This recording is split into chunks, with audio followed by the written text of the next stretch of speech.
It wasn't the message itself, but the name that flashed on the screen. Jessica, work. Something about it just felt off. I'd never been the suspicious type. Trust was the bedrock of our relationship, or so I believed. But this little feeling, this tiny prickle of unease, wouldn't go away. Malcolm had been distant lately. He was working late more often, glued to his phone, and the easy laughter we used to share had been replaced by a quiet tension. I tried to talk to him, asking if he was stressed, if everything was okay at his job. He'd always brush it off with a vague "just busy" or "big project coming up." I wanted to believe him. I really did. But the signs were adding up, creating a picture I didn't want to see. The late nights, the secret smiles at his phone, the way he'd jump if I walked into the room unexpectedly. That night, after the kids were asleep, I decided I couldn't ignore it anymore. I sat him down.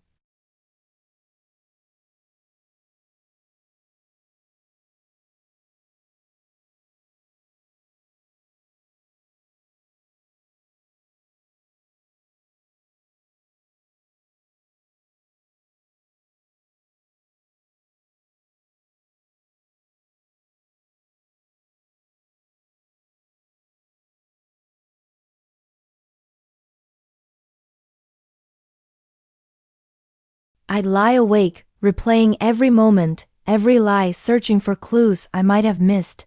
I felt so foolish, so naive. I cried until I had no tears left. I looked at myself in the mirror and didn't recognize the hollowed-out person staring back at me. All I could see was a woman who wasn't enough for her own husband. My self-esteem was shattered. I started questioning everything about myself. Was I not pretty enough? Not interesting enough? Did I let myself go after having kids? The affair wasn't just a betrayal of our marriage. It felt like a judgment on my entire worth as a person. Malcolm, seeing my devastation, started begging for forgiveness. He swore it was a mistake, that Jessica meant nothing, that he loved me and our family. He promised to end it, to go to therapy, to do whatever it took to fix what he had broken. And a part of me, the part that still loved the man I married, and desperately wanted my family to stay whole, wanted to believe him.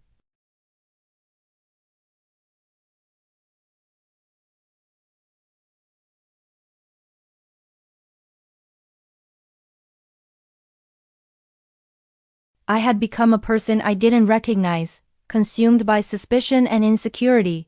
This wasn't me, and this wasn't living.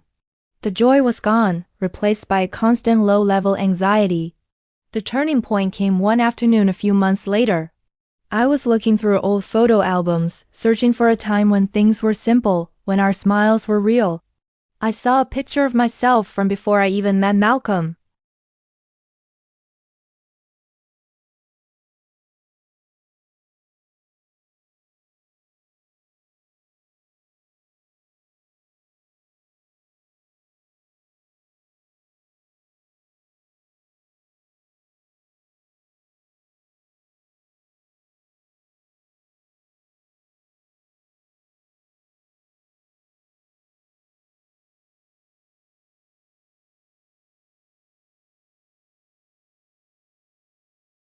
Choosing to leave was the hardest and scariest decision of my life.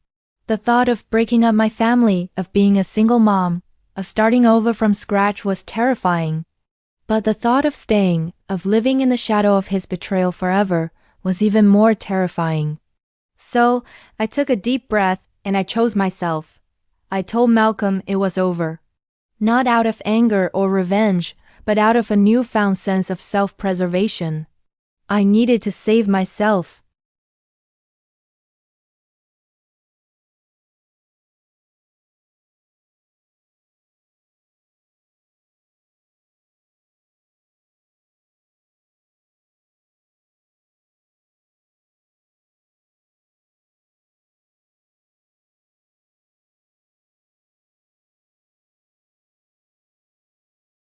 It wasn't an easy journey, and there are still hard days. Healing isn't a straight line.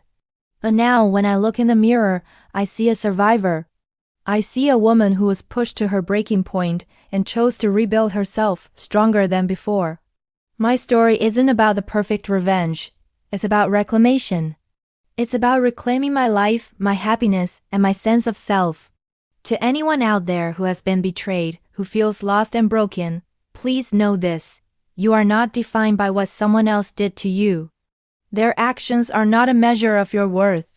You have the strength within you to heal and to build a life that is even better than the one you lost. Sometimes, the most courageous act of love is choosing to love yourself enough to walk away from what rests breaking you.